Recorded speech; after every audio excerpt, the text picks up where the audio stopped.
বন্ধুরা, আপনারা বেগুনের বিভিন্ন ধরনের রেসিপি বাড়িতে বানিয়ে থাকেন, তবে একবার এভাবে দই বেগুন বাড়িতে বানিয়ে দেখবেন। সম্পূর্ণ নিরামিষ এই রেসিপিটি। আমি কিভাবে বানিয়েছিলাম ভিডিওটি দেখার অনুরোধ রইল। আর ভিডিওটি দেখতে দেখতে যদি কোনো অংশ ভালো লেগে যায় একটা লাইক দিয়ে দেবেন।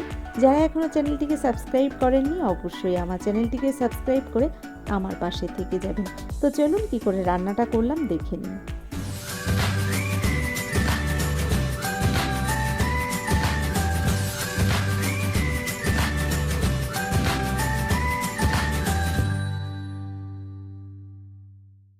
আজকের রেসিপি দই বেগুন। দই বেগুন তৈরি করার জন্য এখানে আমি বড় সাইজের একটা টাটকা বেগুন নিয়েছি। আর বেগুনটা কিন্তু ভীষণ কচি, হাত দিলে বোঝা যাচ্ছে কতটা নরম।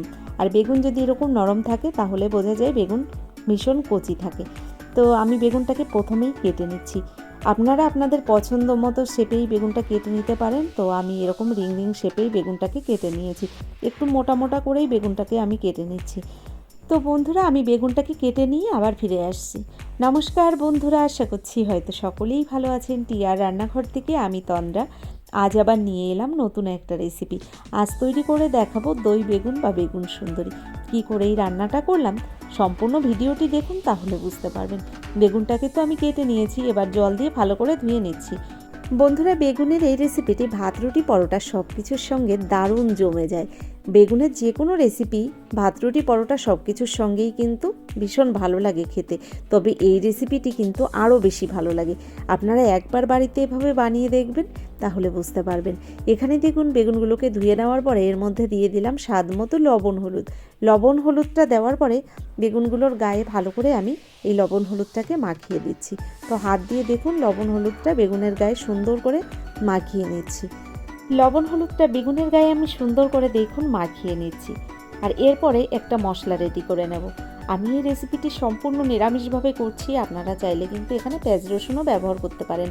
এখানে দিয়েছি 1.5 ইঞ্চি পরিমাণে আদা, 6টা নিয়েছি কাজু, 1 চামচ চালমগজ, 1 চামচ নিয়েছি পোস্ত।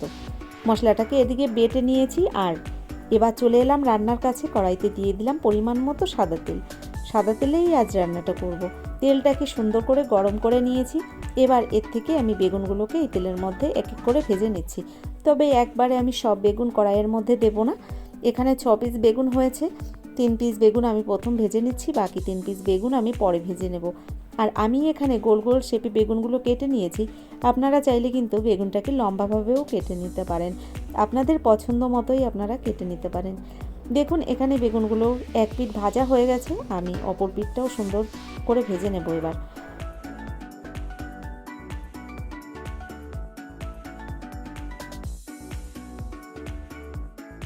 তো বন্ধুরা দেখুন বেগুনগুলো ভাজা হয়ে গেছে, এপিঠ ওপিঠ ভেজে আমি এবার নামিয়ে নিচ্ছি।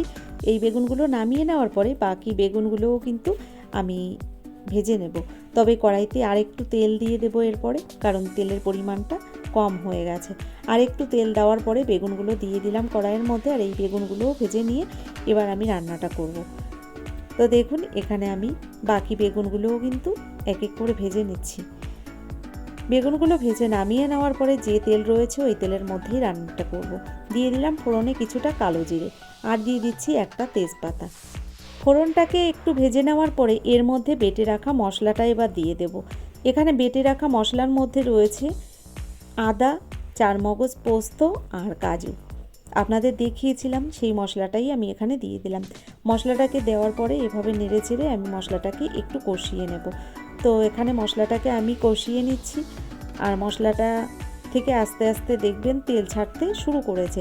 মশলাটা ভালো কষানো হয়ে গেছে। এর মধ্যে এবার দিয়ে দিচ্ছি স্বাদ মতো লবণ হলুদ। লবণ হলুদ দেওয়ার পরে এবার দিয়ে দিচ্ছি এখানে 1/2 চামচ জিরের গুঁড়ো, 1/2 চামচ দিয়ে দিচ্ছি ধনিয়া গুঁড়ো, আর 1/2 চামচের থেকে একটু কম দিচ্ছি লঙ্কার গুঁড়ো। মশলাটাকে একটু কষিয়ে নেব। তার আগে অল্প পরিমাণে একটু জল দিয়ে দিলাম মশলাটা যাতে পুড়ে না যায়। এবার সুন্দর করে মশলাটাকে কষিয়ে নিচ্ছি। তো দেখুন এভাবে কিছুক্ষণ গ্যাসের ফ্লেমটাকে মিডিয়াম ফ্লেমে রেখে মশলাটাকে আমি সুন্দর করে কষিয়ে নিয়েছি। মশলাটা প্রায় কষানো হয়ে গেছে। এবার এর মধ্যে দিয়ে দিচ্ছি একটু চিনি। তো এখানে আমি 1/2 চামচ পরিমাণে চিনি দিয়েছি। চিনিটাকে দেওয়ার পরে ভালো করে মশলার সঙ্গে চিনিটাকেও কষিয়ে নিচ্ছি। এবার দিয়ে দিচ্ছি এখানে 1 চিমটি পরিমাণে হিংটাও দিয়ে দিলাম। আর হিংটা দেওয়ার পরে আরও কিছুক্ষণ আমি মশলার সঙ্গে কষিয়ে নিলাম। মশলাটা সুন্দর কষানো হয়ে গেছে দেখুন। এবার আমি এর মধ্যে দিয়ে দেব টক দই। তো আমি এই রান্নাটার মধ্যে 4 চামচ টক দই ব্যবহার করেছি। দিয়ে দিচ্ছি 4 চামচ টক দই। টক দইটা দেওয়ার পরে ভালো করে টক দইটাকেও মিশিয়ে নিচ্ছি মশলার সঙ্গে। আর টক দই দেওয়ার পরে আরও কিছুক্ষণ আমি এই মশলাটাকে সুন্দর করে কষিয়ে নেব। তো দেখুন সুন্দর করে আমি মিশিয়ে নিলাম টক দইটা। এখানে কিন্তু আমি টক দইয়ের জলটাকে ভালো করে ঝরিয়ে নিয়েছিলাম, কোনো রকম কিন্তু টক দইয়ের মধ্যে জল নেই। ভালো করে মশলার সঙ্গে টক দইটাও আমি কষিয়ে নিয়েছি, আর মশলাটা কিন্তু সুন্দর কষানো হয়ে গেছে। আপনারা দেখে নিশ্চয়ই বুঝতে পারছেন, দেখুন সুন্দর তেল ছেড়ে দিয়েছে। এবার আমি দিয়ে দিচ্ছি এর মধ্যে অল্প পরিমাণে জল। জলের পরিমাণটা আপনারা বুঝেই দেবেন, যে যেরকম ঝোল রাখবেন সেই আন্দাজেই ঝোলটা দেবেন এখানে।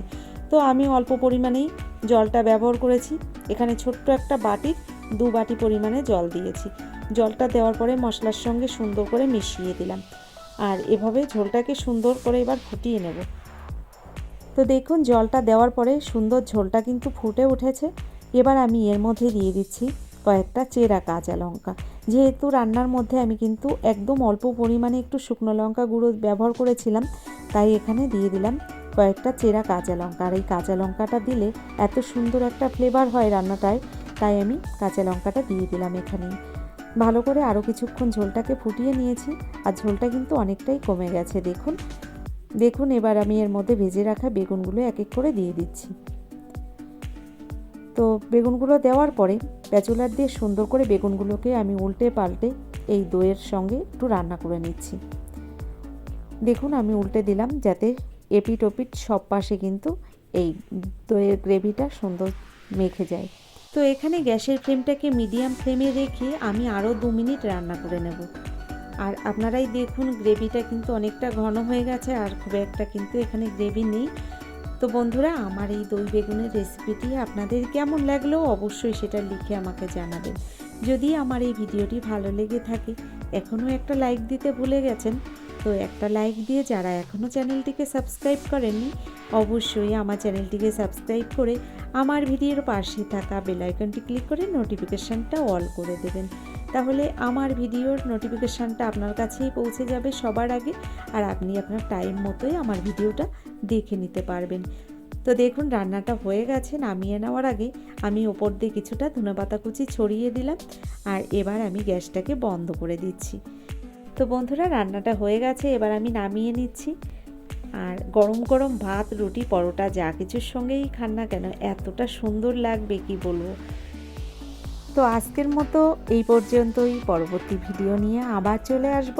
ততক্ষণের জন্য আপনারা সকলে ভালো থাকবেন, সুস্থ থাকবেন, টিয়ার রান্নাঘরের সঙ্গে থাকবেন।